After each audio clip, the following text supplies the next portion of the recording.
María José Lizana, ella es filósofa, activista, lesbofeminista, antirracista chilena, feminista, intersectorial e interseccional.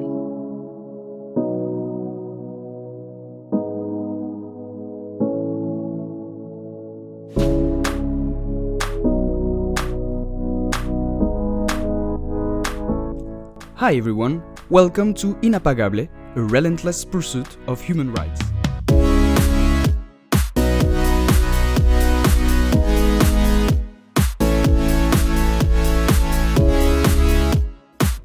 Hola, soy Ana María Enríquez, directora ejecutiva de Human Rights Funders Network, o la Red de Donantes por los Derechos Humanos. Y esto es Inapagable, nuestro podcast. Hoy nos acompaña una gran amiga y compañera activista de muchos años. Ella es chilena, nació durante la dictadura en su país. Su nombre es María José Lizana. Se define como lesbiana feminista y antirracista. Es asesora para organizaciones feministas y de mujeres y actualmente trabaja con mujeres sindicalistas. Ella formó parte del Fondo de Acción Urgente para América Latina y el Caribe, donde la conocí. Allí, a sus 30 años, su enfoque y experiencia ayudó a que el fondo canalizara asertivamente el apoyo hacia las defensoras del Abya Yala y de las disidencias sexuales frente a un modelo económico extractivista y que persiste y es devastador. Majito, un saludo desde Colombia. Cuéntanos de dónde viene esa vocación y cómo inicia tu vida activista en torno a tantos temas. Hola Anita, sí, gran pregunta. Oye, primero que todo, muchas gracias por la invitación, por estar inaugurando este ciclo de entrevistas de esta maravillosa idea que es Inapagables.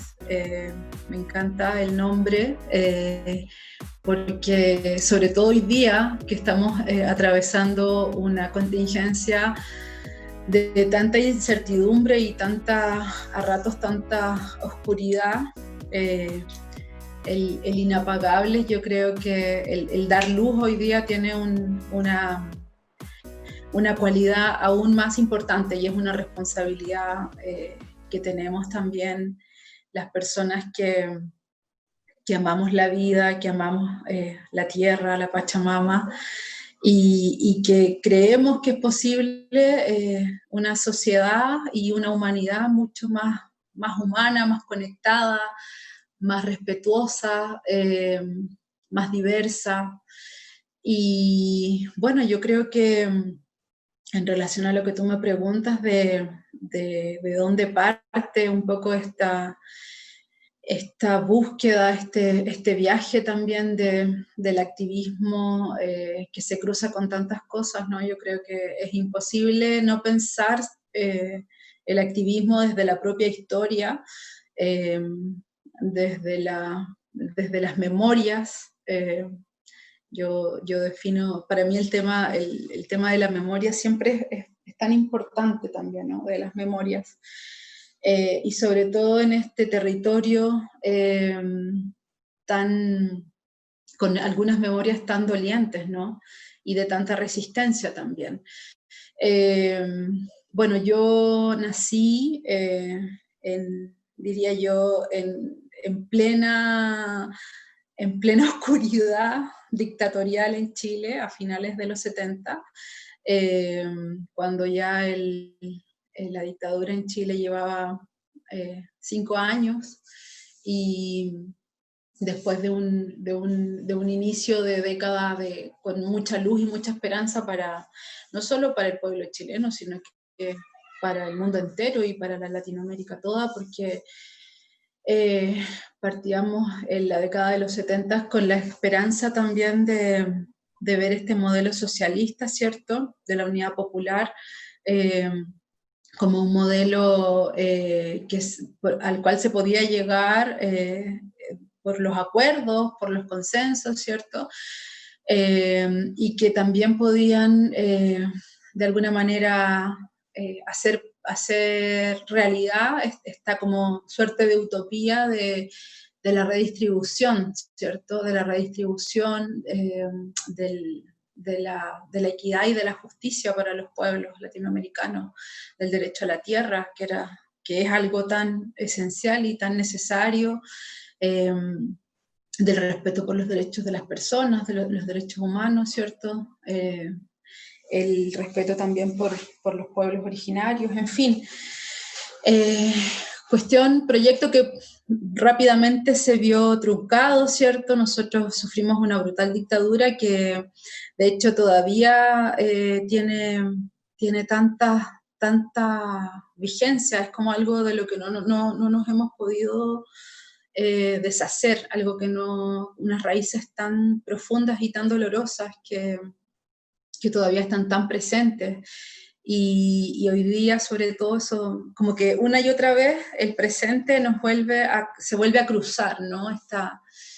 Estas experiencias que son tan duras y tan violentas. Entonces, ya cuando más grande en la universidad, yo creo, como seguramente le ha pasado a varias, tuve la oportunidad y el privilegio de ser la primera en mi familia materna y paterna, en entrar a la universidad, a la educación superior.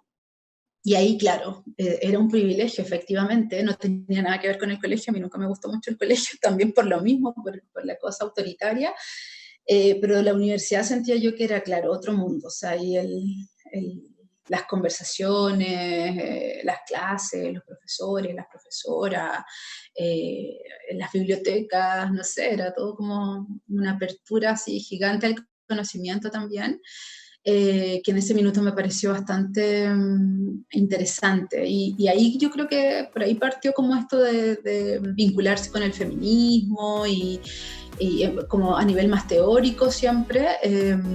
Creo que mi contacto con la organización feminista se dio porque cuando armé un grupo feminista. Ay, voy viendo cómo se marca tu historia, o sea, son muchas partes activistas tuyas y con diferentes también generaciones, ¿cierto, Majito? O sea, las chilenas también son muy como entre muchos movimientos, y es que me llamó la atención pues que empezaras con tu infancia, con tu niñez, y hablaras de ese miedo, pero de esa lucecita también que tú veías, que tú escuchabas. Y quisiera que nos cuentes un poquito más, bueno, de cómo desembocas en todo esto que tú haces, pero también pensando en estos tiempos de COVID, como que tú crees, es como un ciclo. Bueno, son tantas las explicaciones que uno podría darse, ¿no? para entender este momento. Pero yo siento que sí, efectivamente hay mucho, o sea, esto de el lugar en el que estamos, digamos, en la pandemia, encerrados, confinados, ¿no? Las cuarentenas, muy poca movilidad, muy poca actividad física, digo, mucha pantalla, mucha imagen, mucha información, hace también o crea como el escenario perfecto para manipular, para manejar. Entonces creo que finalmente ahí, por ejemplo, hay una estrategia, o sea, como de alguna manera pensar en cuáles son los contenidos que yo quiero en mi vida, que como de alguna manera tratar de editar, que no todo puede entrar, ¿ya?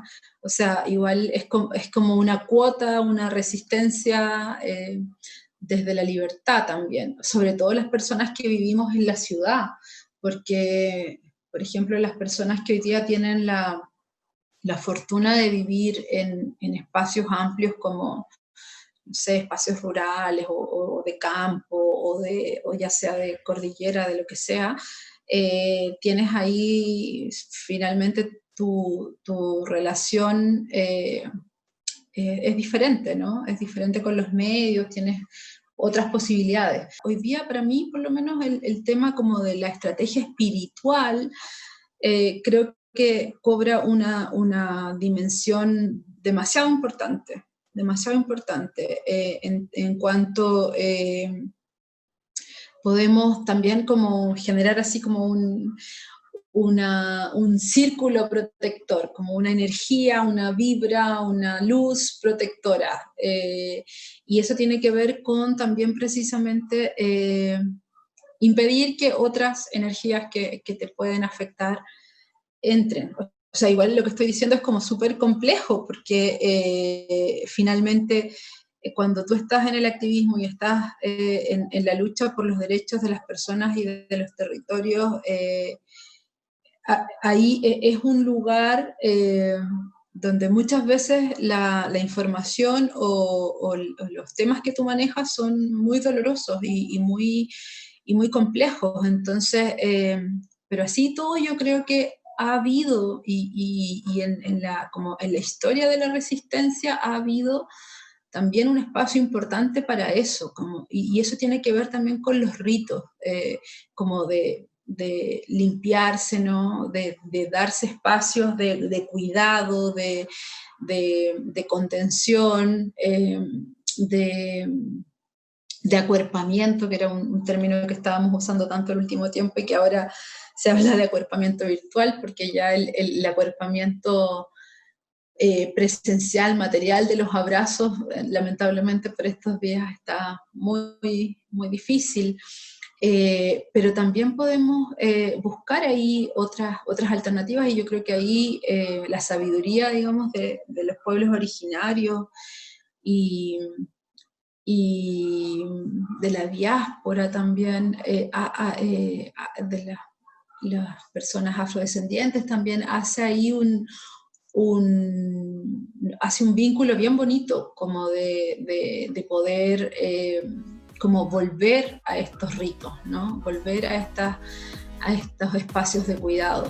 Majito, María José, lo que nos contabas sobre el tema del cuidado en estos tiempos de COVID, pero que viene muy enraizado con los pueblos originarios que tienen tanta sabiduría. Quisiera que nos hablaras un poquito más de este concepto, extendiéndolo a otros sectores, porque supongamos, ahorita estamos en esta situación, pero se vienen unos tiempos bien difíciles. Se puede predecir que los y las activistas de derechos humanos, si bien estaban en cierto modo resistiendo y un poco sofocados por el cierre del espacio cívico en muchos países, bueno, no va a ser fácil. O sea, si salimos de esta pandemia, vamos a llegar a momentos incluso más difíciles, porque han habido hasta ahora, por ejemplo, movidas legales que dan más poder a los poderes autoritarios, poco liderazgo, ¿no? A nivel político. Sin embargo, tú eres conocedora y haces parte de tantos movimientos antes, durante y seguirás. ¿Qué observas en estos tiempos de pandemia como estrategias de resistencia únicas y, sobre todo, qué mundos post pandemia podemos retomar basadas en estas experiencias que tú hablas mucho de la memoria y de no olvidar aquellas cosas ya hechas que se pueden como adaptar, sobre todo de los pueblos originarios que están siempre resistiendo? Cuéntanos, Majito. Bueno, yo creo que a lo que tú decías al inicio, como esto del cuidado, como para redondear un poco esa idea también del cuidado, yo creo que el cuidado finalmente es una invitación a, a recobrar la autonomía y en ese sentido también la libertad. Esta palabra que es tan grande, ¿no? Y es tan anhelada, es como un estado de perfección al que todas y todos y todes queremos llegar. Yo creo que esa mirada sobre el territorio nos da una estrategia súper interesante que tiene que ver con volver a lo local.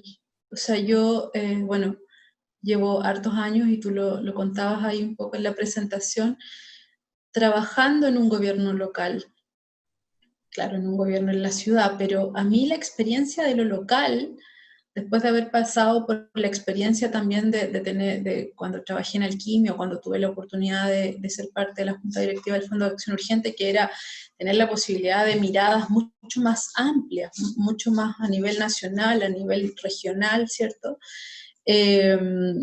Como que hoy día volver al local ha sido una opción para mí también y he aprendido mucho. Creo que ahí hay estrategias gigantescas de cómo poder resistir hoy día, sobre todo hoy día, en tiempos de pandemia. Entonces yo creo que finalmente esta pandemia igual nos está dando unas lecciones bien interesantes y yo creo que también las estrategias hoy día van por ahí.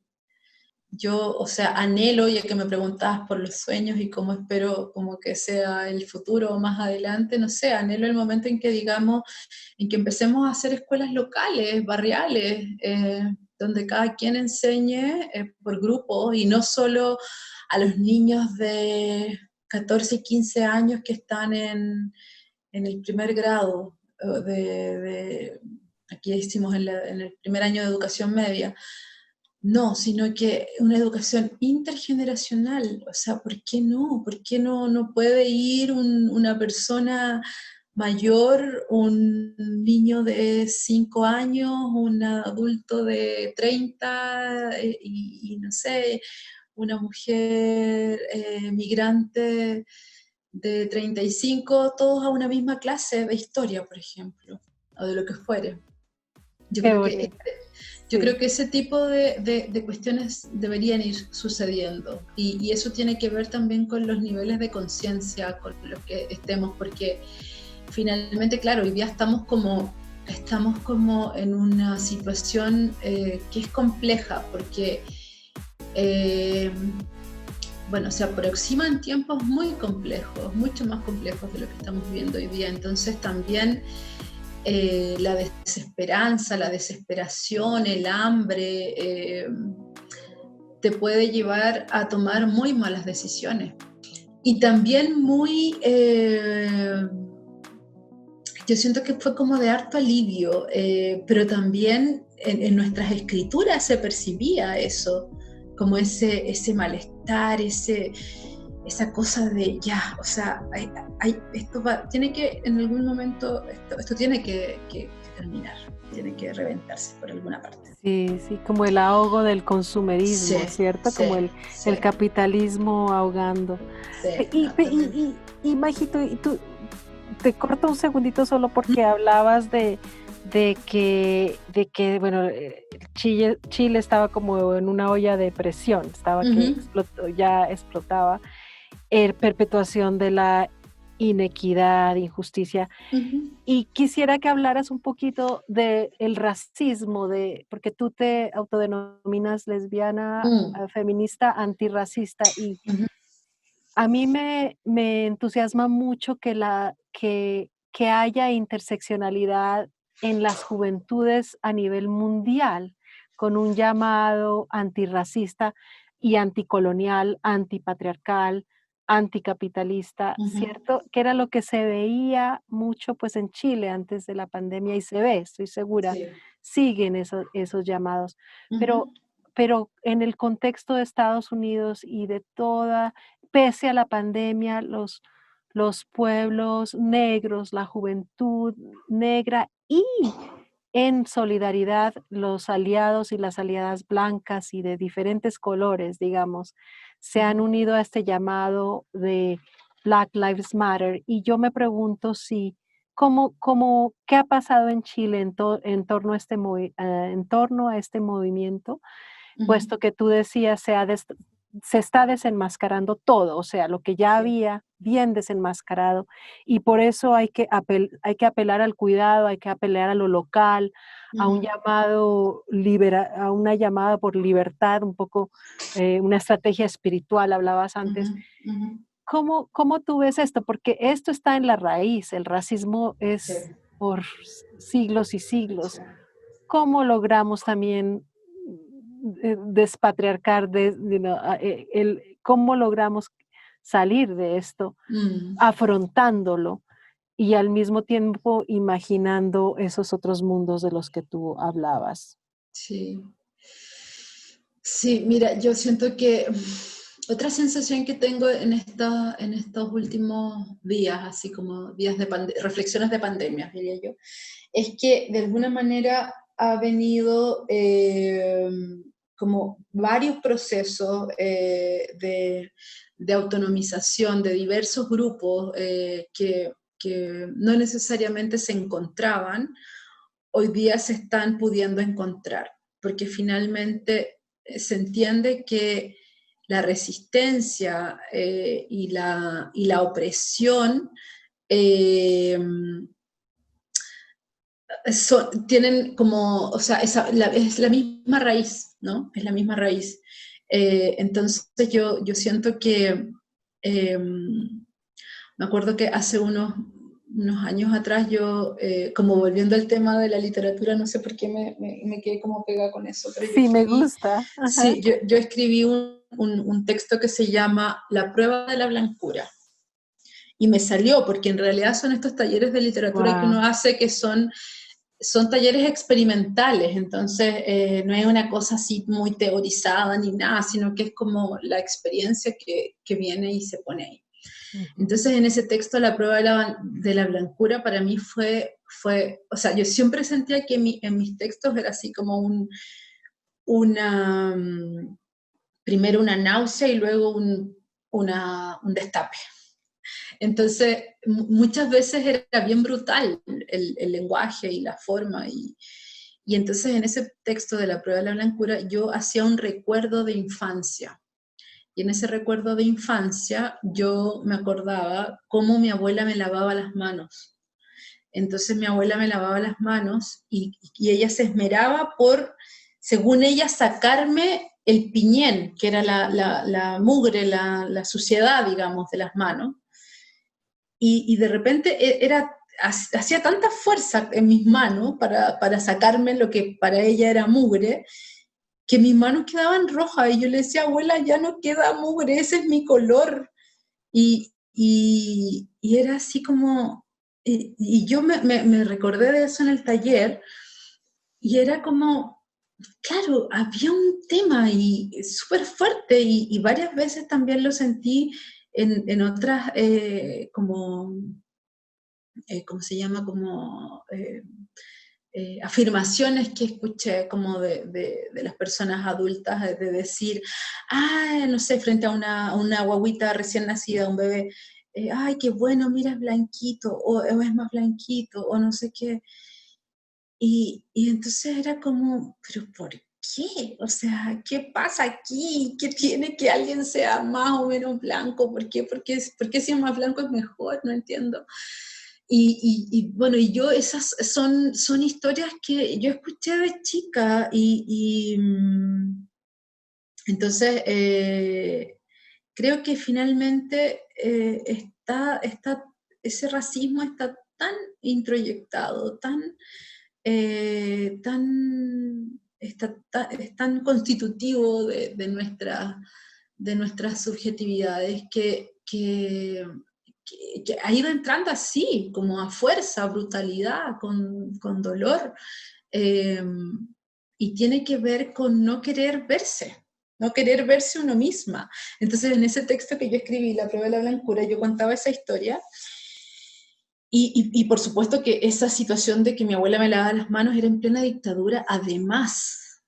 Entonces, y además, mi abuela era a favor del dictador. Y entonces era como, ¿por qué mi abuela es a favor del dictador si mi abuela es pobre? ¿Qué le pasa? Entonces era como, no entiendo qué pasa aquí. Bueno, y también por otro lado mi abuela me conectaba desde muy chica con ritualidades que para mí eran rituales mapuches. Mi abuela nunca se reconoció mapuche, nunca. No tenía apellidos mapuche tampoco, pero venía del sur, venía de un pueblo que se llama Loncoche, que tiene nombre mapuche. Lonco es cabeza y che es gente. Entonces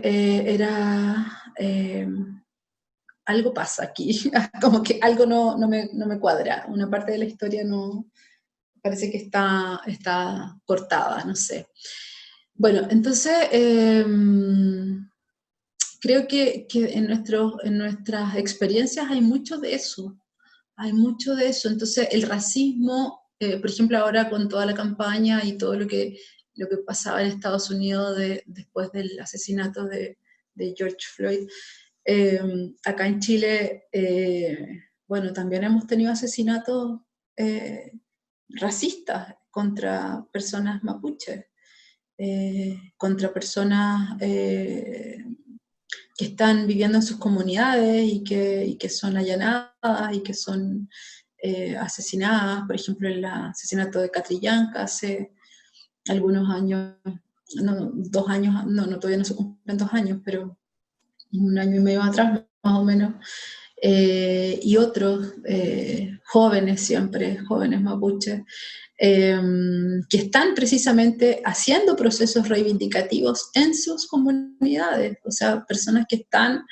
haciendo toma de conciencia. Siento que igual, por ejemplo, en Centroamérica se da una experiencia interesante porque también hay mucha más mixtura y más mezcla de convivencias entre los pueblos afrodescendientes y los pueblos indígenas o pueblos originarios. Entonces, creo que es como que si estuviéramos empezando a despertar, así como este eslogan que tanto sonó en relación a la revuelta en Chile, Chile despertó.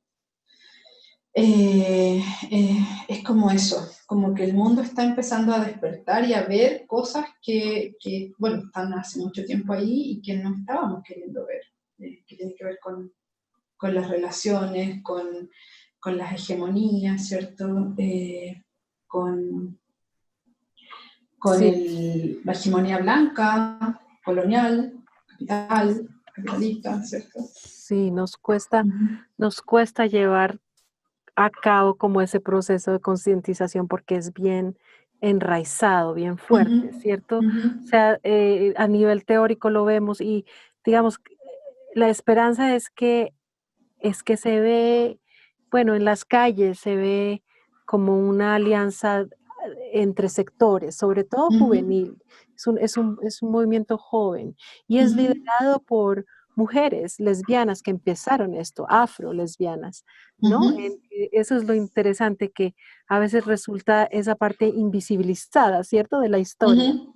Sí. Es muy interesante que este movimiento tan fuerte que tiene una raíz en las Panteras Negras en Sí. Estados Unidos. Uh-huh. Lo empiezan 3 mujeres negras queer que siguen, pues, en estas campañas. Es un movimiento del amor también. Uh-huh. Pese a todo ese sufrimiento, es un movimiento del amor, es muy fuerte. Ya, hay cosas que desde la red queremos impulsar para globalizar y entonces Uh-huh. yo quería entender cómo, bueno, qué acciones hay en Chile, claro, los pueblos mapuches han estado resistiendo de maneras parecidas, ¿cierto? Sí. En todo este contorno y ahora más, tal vez. Bueno, Majito, y como tú te voy a hacer la última pregunta, que es Uh-huh. interesante y rara, porque pues estamos hablando de lo local, de soñar, economías alternativas. Y fíjate que la filantropía, que es el espacio donde yo trabajo y que tú trabajaste desde varios fondos, la verdad, incluso como consultora, pero bueno, está Alquimia, el Fondo de Acción Urgente. Tú entiendes el tema de la filantropía y cómo, en cierto modo, has tratado con tu quehacer de fomentar la autodeterminación, incluso la autosuficiencia en América Latina para que incluso no haya dependencia, ¿cierto? Del norte en todo, hasta en el Uh-huh. dinero. Pero la Uh-huh. filantropía existe y nuestra red moviliza un grupo de donantes de derechos humanos, para los derechos humanos. ¿Cuál sería el llamado que tú le hicieras dentro de lo que tú has conocido de la filantropía en estos momentos en COVID y sobre todo post-COVID, para que por ejemplo, para que la filantropía haga qué diferente o no haga o deje de hacer? Porque tú hacías un llamado a redefinir la educación, a mirar las cosas diferente. Entonces, eso también aplica para la filantropía. ¿Cuál sería una o dos llamados que tú quieras hacer en 2 minutitos a la filantropía por los derechos humanos? Sí, yo diría que, bueno, creo que es importante que exista la filantropía. Yo creo que es una cosa que no debe, que no debe desaparecer. O sea, de hecho, como que su origen y la etimología misma de la palabra habla precisamente del amor, ¿no? De la filiación, del vínculo estrecho con la humanidad, ¿no? Entonces es como, creo que como que tiene que volver también a ser eso, y no perderse, tal vez en otras cosas. Yo me imagino que, claro, hay personas que deben querer llevar la filantropía por distintos caminos, ¿no? Pero yo creo que el camino fundamental de la filantropía tiene que ver con eso, con el amor, con el compromiso, con la humanidad, con el bienestar de todos y de todas. Con el alcanzar esos valores, esos ideales, ¿no? Que son tan humanos y que a veces parecen tan, eh, tan alejados, ¿no? Yo creo que la filantropía debería renovar el compromiso con esos valores y que esos valores tienen que ser para todas y para todos, para la humanidad completa, ¿no? Y para la humanidad y la madre tierra y todos los seres que en ella habitamos, para que podamos dar un gran salto, ¿no? Que finalmente eso es, todo, es lo que queremos todos.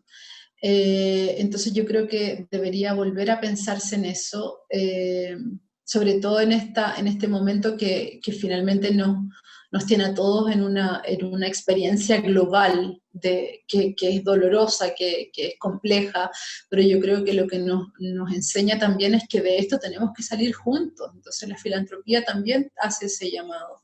Sí, abajito, muchas, Ujú, muchas gracias. Mira, yo para terminar quería preguntarte algo muy, como muy exacto, porque yo sé que en alquimia ujú, y en el fondo se hacían apoyos generales, o sea, no se dictaba lo que tiene que hacer el grupo, ¿cierto? Es una ujú. cosa muy simple, pero como muy obvia, pero poco practicada en la filantropía general, te cuento. Entonces, esto hacía que orgánicamente los grupos trabajen entre sectores, digamos que, y empecé con eso cuando te describí, que tú eres una Ujú. feminista intersectorial. ¿Tú crees que, por ejemplo, un llamado a la interseccionalidad no solo al cruce de sectores, pero a la mirada desde los pueblos y de los movimientos sociales que viven la opresión, pero que son los que están resistiendo, los que tienen históricamente muchísima sabiduría, pero también los que están ahora resistiendo más, pues es como obvio que son esos líderes, ¿ciertos? Y esas lideresas sociales a quienes debemos escuchar Ujú, y dejar de manejarnos, en inglés se dice en silos, o sea, en tema por tema, o sea, solo mm, caminado un tema, no te sales de eso, porque mm, los grupos de migración hacen trabajo con otros grupos sociales, los grupos originarios están también siempre haciendo trabajo intersectorial. mm. ¿Tú crees que por ahí también se puede hacer un llamado o estoy errada? Sí, totalmente. Creo que finalmente, claro, son tan diversas como las fuentes de la opresión, por así decirlo, y a las que hay que atender que no tiene mucho sentido, yo creo. Es como una trampa fijarnos en temas puntuales. Yo creo que ahí las agendas, por ejemplo, de los movimientos también hoy día tienden como a ampliarse. O sea, creo que eso como de fijarse agendas y en temas tan sectorizados, puede como retrasar otros procesos de cambio. Creo que hoy día es como un escenario que exige más apertura y más interrelación. Y por eso lo interseccional hoy día es tan, esa mirada interseccional hoy día es tan importante y es tan valiosa, porque siento que también enriquece los procesos. Mientras que lo otro es como demasiado limitante. Y finalmente en la práctica eso no se da, entonces yo creo que hay que hacer ahí también como aprender de los movimientos y de sus prácticas. O sea, las organizaciones a veces aplican a esos fondos puntuales, pero en la práctica y en el quehacer de la organización eso se traduce en otra ejecución y no quiere decir que eso esté mal, y yo creo que ahí los fondos de mujeres han hecho un tremendo aporte y hay una mirada súper interesante como de partir desde la confianza. O sea, nadie mejor que las mismas personas que hacen parte de la organización saben lo que la organización necesita. Entonces, las financiadoras, los fondos, las fundaciones filantrópicas, en el fondo, tienen que confiar, porque la confianza es la base de las relaciones. Entonces, ¿de qué filantropía hablamos si no hay confianza? Como que es súper contradictorio. O sea, amas pero no confías, y entonces ese amor no existe. Claro, amas pero no confías. Bueno, claro. Con esa frase vamos a cerrar, no sin antes agradecerte tu enorme trabajo de vida, tu opción de vida, tus aportes y humildemente haber aceptado hacer parte de este experimento inapagable que espero crezca y que le da un inicio con tu sabiduría, con tu belleza, con tu poesía. Tú eres filósofa, pero eres escritora también, ¿no? Y tejedora. Sí, me gusta tejer y escribir también, me gusta mucho. Me gusta, bueno, no tengo tanta la práctica, pero en los talleres de literatura que he podido hacer, han salido cosas ahí como interesantes. Prueba de blancura. Se había convertido en el ritual del domingo, pero ella siempre lo olvidaba porque a esa edad los ritos no tenían importancia y prefería correr sobre su bicicleta amarilla o ser la mejor en la competencia de beber más botellas de agua o pintar grafitis con tiza en la calle para puro joder al único vecino que tenía auto. En esos años, la relación con el mundo se medía por las horas de juego en la calle, mientras la abuela se preparaba para recibirla. Sabía muy bien que con esas prácticas pueriles no pasaría la prueba de la blancura. Tanta insistencia higiénica, tanta ética paliducha pasada en naftalina. A Chile, señores, nunca llegaron los negros, sentenciaba el tirano en su arenga dominguera. Y la abuela, que era tan promilico, se creía la frontera imaginaria y se olvidaba de su propio rostro. Si esta niña no es negra, está sucia, tiene una costra de piñén, repetía la vieja. Cuando a las 7 de la tarde el cielo empezaba a anunciar la oscura noche poblacional, a la madre la invadía la angustia. Quedaban pocas horas para la loca carrera del lunes y tenía que planchar una montaña de ropa que había lavado el sábado, remojar porotos para la semana, asegurar que las niñitas no tuvieran tareas pendientes y todo antes de las 9, porque a esa hora, a cadenazo limpio, los anarquistas de siempre cortaban la luz para dar inicio a la fiesta de la resistencia ochentera. Niñitas, gritaba la madre, con voz temblorosa, casi a punto de soltar el llanto. Ya cabritas, que mañana hay que ir al colegio, decía, entre el buenas tardes, vecina. Como en una improvisación desafinada, las voces de las madres de la cuadra se asomaban para entrar a sus crías. María esperaba quedarse sola en el medio de la calle para ver marchar uno a uno los niños a los cuarteles. Solo en el instante del tirón de mechas entendía que la hora del ritual de la blancura estaba por comenzar. La esperaba el baño, ese lugar extraño, que por algunas horas se convertía en su sala de tortura. Siempre se sentía extraña en el baño. La humedad, la altura, la estrechez de las dimensiones de la autoconstrucción lo convertían en el lugar más raro de la casa. La abuela la esperaba con la luz encendida, el cajón al pie del lavamanos y el estropajo en las manos. María se resignaba untando sus manos en el agua espumosa. Abuela, repetía entre llantos, mis nudillos son así. No, niña, esto es piñén, tú eres más blanca, afirmaba la abuela tratando de convencerla de la superioridad del blanco. Y volvía a estrujar el paño y la chanto en un movimiento repetido y uniforme que le hacía llorar la piel mestiza. Ay, Majito, Sí. muchas gracias, qué hermoso poema, qué fuerte, Sí, es wow, bien fuerte. Eso es lo que nos hace falta, mirarnos bien interiormente, pero lo describes de una manera hermosa, o sea, estuve ahí viviendo contigo en tu niñez. Majito, muchas gracias, qué palabras tan hermosas, cuánta energía y sabiduría en tu camino de vida. Qué inspiración, de verdad, muchas gracias por estar en nuestro podcast. Estoy segura que nos volveremos a encontrar. Recibe siempre por parte de nosotras un abrazo inapagable. Gracias.